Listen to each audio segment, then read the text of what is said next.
Azadi, mazlum, bakır.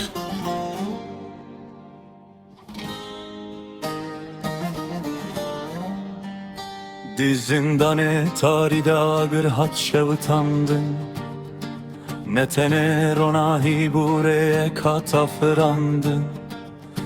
Deng nebû lej dilan hat bihîstin, vîse agirên xwe dîrok hat nivîsîn.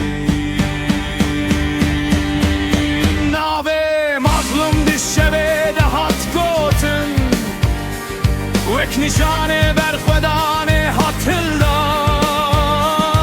Ne tirs ne paş vegerî berçavan, tenê tenê azadî heta dawiyê. Zincir dikare destan begire, lê nikare ruhan bişewitîne. Navê mazlum nayê winda kirin, ji her dilê ku bawer dike.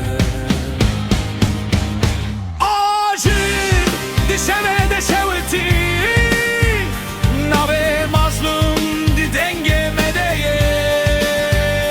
Azadî ji dilan radibe, Kurdistan azad di xewnên me de ye.